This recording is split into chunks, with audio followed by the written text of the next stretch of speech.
अप्रतिम असं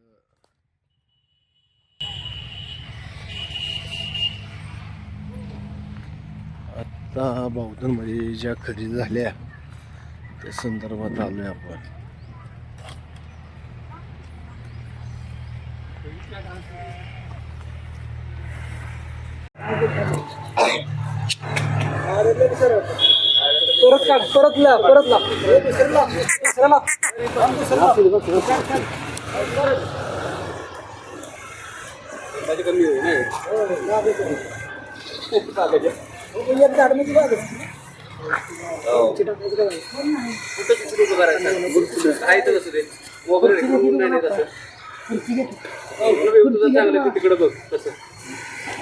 बावधन खिलारमध्ये आपल्या सर्वांचं स्वागत.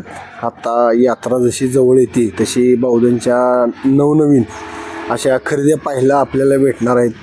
तर आज आपण अशा जे का नामांकित जातीवंत खिलारच्या दावणीवर आलो आहे, तर ते मालक आहेत. तर मालकांशी चर्चा करू. नमस्कार. नमस्कार. आपलं नाव सांगा. माझं शिवाजी वामन दाभाडे, बावधन, राहणार बावधन. तर मी 61 वर्षी शेती करत असता बैल पाळली घरच्या गायची बी, आणि बागाडात नाताच्या आशीर्वादानं आपल्याला त्यात अपयश कधीच नाही पहिल्यापासून. बर. 61 वर्षात. आणि बापाच्या काळात बी चांगली बैल पाळली बापानं बी, हां. पण मी बी बैल चांगली पाळली आणि लय किमतीची नाहीत. आता किमती वाढल्यामुळं आता हा बैल घेतलाय किमतीचा, नाही तर बैल लय किमतीची मी पहिल्यापासून वापरलीच नाहीत. आणि घरची बैल असल्यामुळं चांगली नामांकित आणि बगाडात आपल्या नाताच्या आशीर्वादानं शेवाळ मागं कधी नाही. त्यामुळं नाताची सेवा पण मी 40 वर्ष झालं करतो या. त्याच्यामुळं आपल्याला वाटाफाटच तो नातानं दिलं आहे, हेच समाधान. बरं, आता आपल्याकडं बैल बरीच होऊन गेली तुमच्या काळात. हो. तर पहिली बैल जुन्या काळातली तुम्हाला काय आठवतात का? त्यातलं 1-2 बैल होऊन गेलेली सांगा. सांगतो ना. माणिक म्हणून एक बैल होऊन गेला. तो कुठनं आणलेला काय? इथं धनगर समाजातला बैल घेतलेला वासरू होतं. बरं. पण त्या जाग्यावर झुपला ती सडकपर्यंत सोडला नाही गाड्याला. हां. त्या काळात त्या बैलाभर बैल झुपलेले. त्या दुसऱ्या वर्षी त्यांनी स्वस्ताच्या काळात 4,000 रुपयाला बैल आणला, आणि आपला बैल बरकडेलाच लागत होता. पण त्या बैलाभर बी बैल झुपला परत, आणि त्या बैलाला बी आपला बैल ऐकला नाही. त्यांनी दुसऱ्या तर ते तर्प होता त्यावेळेला गाडा, तर ते होत असता.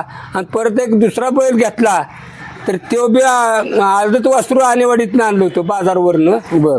ते इतकं बुजूर होतं की ते नामांकित ते बगाड्याकडं सारखं बघत राहणार दिवसभर. बगाड्यात ते झुपलं बारीक झाली की घरी आणायचं, तोपर्यंत ते बगाड्याकडे त्याचं लक्ष असायचं. अशी 2 बैल नामांकित होऊन गेली त्या काळात. गावाला माहीत आहेत की बैल कशी होते पुणे करायची ती. बरं, म्हणजे तुमची ओळख करून दिली त्या बैलांना. हो. त्या काळात ओळख करून दिली. आणि पुणेकराची बैल म्हणलं की शिवळं माणसाला कोडं पडायचं. चांगली बैल कसली द्यावी त्या बैलावर बैल झुपायला, असं त्या काळ गेला त्यावेळचा. मी 64 सालापासून शेती करतो या. 15 वर्ष तरपव गाडा खेळलो, आणि 79ला तरप मोडली माणसं 2 गावली म्हणून 79ला. आणि आता 79 बसनं आंध्रा पाटलांनी तरप मोडली त्या काळात. आणि आता 45 वर्ष झाली तरप. आता 79 बसनं तरप मोडली. ती चांगलं झालं. तरप नसते मोडली तर आता माणसं किती गावली असतील, काय झालं असतं. पण आता तरप मोडली, खुत्यावर गाडा आला या. बरं. त्यामुळं त्या खुत्यावर जबाबदारी आली या, त्यामुळं व्यवस्थित वागतात. हे पहिलं गावाचं वैभव. आणि बगाडा दिवशी सगळी भांडली एकामेकावर, तरी दुसऱ्या दिवशी एकामेकाला हाका मारून जेवणं बिवणं गोडी चालायची. ही आमच्या पांढरीत वैभव आहे. की राजकारणात बी तसंच. फटाकडा आज आमच्या दारात वाजलं तरी दुसऱ्या दिवशी आपण बोलायचं, तिसऱ्या दिवशी. असं राजकारणात बी गोडी आहे. बावधन म्हणजे प्रख्यात प्रसिद्ध झाले. कोरोनात बगाड कुठेही यात्रा झाली नाही, पण बावधन गावात यात्रा झाली. असं त्या काळात, त्या कोरोनाच्या काळात बगाड काढलं. बरं आता तुम्ही सांगितलं तरपव गाडा होता त्यावेळेस गाडा लय पळायचा तर हो. कसं असायचं तर बरं होतं त्यावेळेस का आता बरं आहे आता बरं आहे, आता बरं आहे, त्यावेळेस नाही बरं. कसं आहे तरप म्हणजे काय म्हणजे तरपव म्हणजे कसा खेळ तरप चालाय म्हणजे असं की तुमची बैल त्या बाजूनं आमची भोसले आणि पिसाळ अशी एक तरपचं नाव होतं. बरं. आणि अजूनही आहे.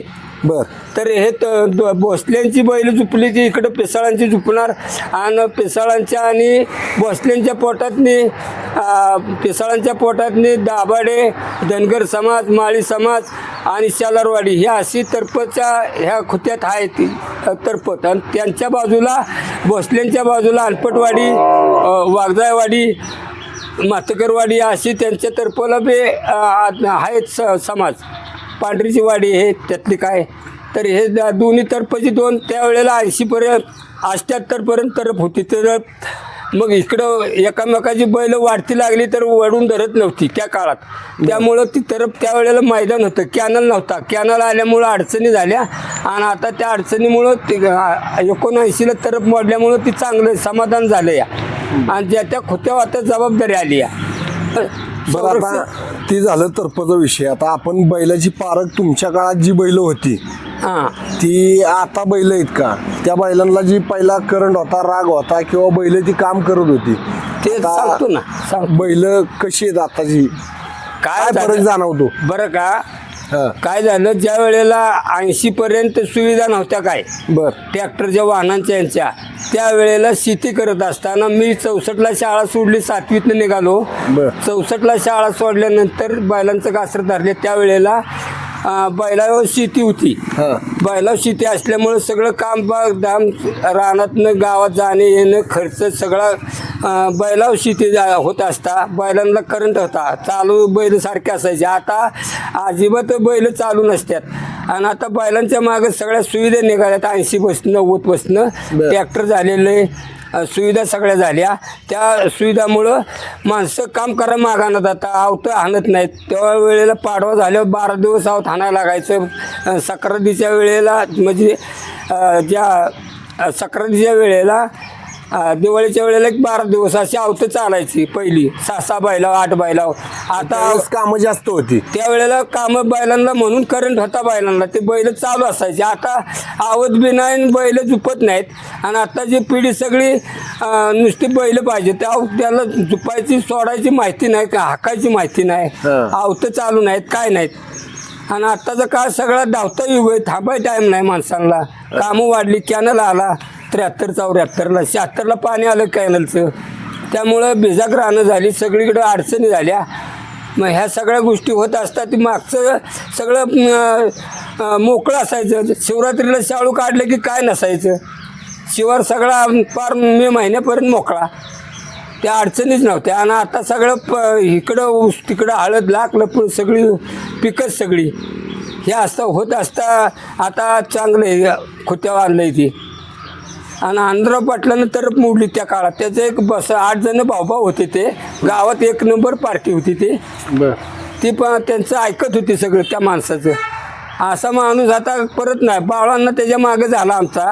बाळांनाच्या मागं आता उघडी पडल्याच. आता कोण जबाबदार नाही, सगळी घरटी पाटील आहेत. घरटी पाटील झाल्यात आता कोण कुणाचं ऐकत नाही. पहिली एकमेकाचा विचार ऐकत होती माणसं, जबाबदारी समजत होती. आता कोण जबाबदारीच घेत नाही. बस पहिली आपलं नाव सांगा. माझं नाव संभाजी शिवाजी दाभाडे, राहणार बावधन. बरं आता तुम्हाला वडिलांचं तुमच्या मार्गदर्शन लाभले तर आता बैल कसा पारखायचा किंवा बैल खरेदी करताना भाऊ काय नियोजन झालं घरात की बाबा बैल आपल्याला घ्यायचा आहे?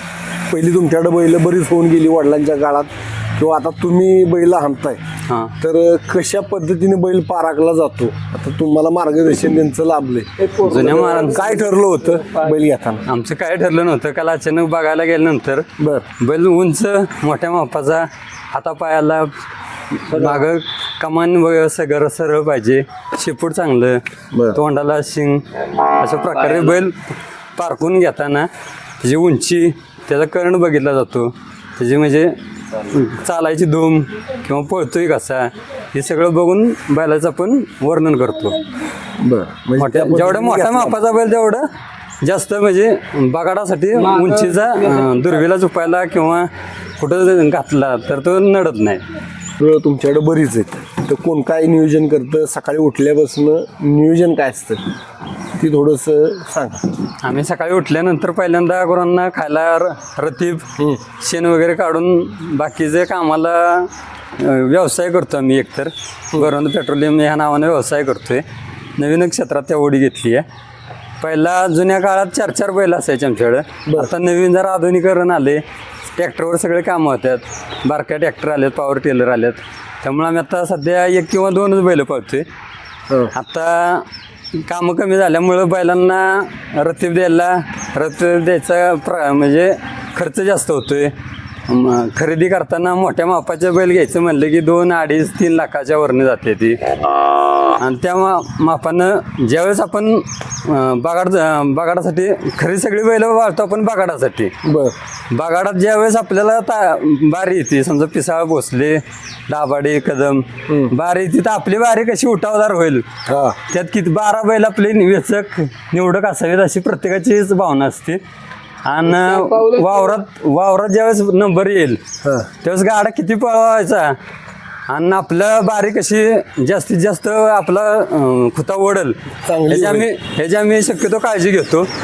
गाडा तर व्यवस्थित आला पाहिजे, खुता तर जोरात झाला पाहिजे. ह्या सगळ्या बाबींचा विचार करता बैल कुठं वेचक निवडक अशी बैल दुर्वीला 2 बैल 6 बैलीत समजा नरम बैल असली तर चालते, पण दुर्वी चावरी 4 बैल जी आहेत ना ती वेचक आणि निवडक अशी मोठ्या मापाची पूर्ण झोपावी लागतात. हे 4 बैलात सगळा अख्ख्या गाड्याचा म्हणजे सारांश येतो की 4 बैल जर चांगली असली तर तुमचा गाडा नेटानं चालणार. सांगतील. नमस्कार, माझं नाव नवनाथ शिवाजी दाभाडे. मी सध्या फौजमध्ये नोकरी आहे माझी चालू आहे आणि आता सर्व्हिसच्या दौरान मी सुट्टीला आलेलो आहे. आणि पहिल्यापासून आम्हाला खिल्लार बैलांचा येऊन नाद आहे. त्यामुळं बौद्धमध्ये बगाडासाठी तर खिल्लार बैलांशिवाय कामच नाही काय. म्हणून आम्ही सध्या आता हा बैल काल असंच आम्ही फिरता गेलेलो तर पसंत पडला. बैलाची लांबी, रुंदी, उंची, त्याचा माथा हे बघितल्याबरोबर बैल जसं पसंत पडल्यामुळं आम्ही काल तिथनं घेऊनच आलो. आणि काल असा बी नाथांचा रविवार होता, त्यामुळे त्या दिवशी आम्हाला नंदी नाथांसाठी मिळाला, रथासाठी, तर आम्ही तो सोडलाच नाही, मग घेऊनच आलो डायरेक्ट. बरं, आता तुम्ही सुट्टीवर आला किती दिवस आहे? सुट्टीवर मी आलेलो आहे अजून 15 दिवस आहे सध्या आता. हो, 15 दिवस आला म्हणून नवीन आणि त्या निमित्तानं आल्यामुळं नवीन खरेदी आणि भेटला पण असा बैल की बघायला असं सहज गेलो पण पसंत पडला मनात भरल्यावर मग काय पुढं विषयच नाही काय. हो. बरं, आता कुठे आहे तुम्ही सर्व्हिस? आम्ही सध्या तर माझे मणिपूरमध्ये पोस्टिंग आहे. हो. बरं, आता काय मग नियोजन कसं असतं इकडं तुमचं थोडंसं लक्ष राहणार, तिकडं दुटीव गेल्यानंतर दुटीव पण करताना आधी पहिल्यापासून करत असाल की बैल रोज विचारपूस करायची, काय चाललंय, काय बैलांच्यावर लक्ष ठेवा, रतीब द्या आहे ते. यात्रेला पक्का दरवर्षी सुट्टीला असतोच मी. हो. असं झालंय कधी की बाबा एखादी यात्रा तुमची चुकली? नाही, एक यात्रा फक्त ट्रेनिंग मध्ये तेवढी सुटली, ट्रेनिंग मुळे करता आली नाही तर बाकी अशी कोणती यात्रा सोडली नाही. दरवर्षी यात्रेला पक्काच येतो. बरं, चालतं. बावधन खिल्लारला माहिती दिल्याबद्दल तुमचे आभार, धन्यवाद. आपल्या खिल्लार चॅनलचं तुम्ही आपला किमती वेळ काढून आल्याबद्दल तुमचं बी मनापूर्वक धन्यवाद.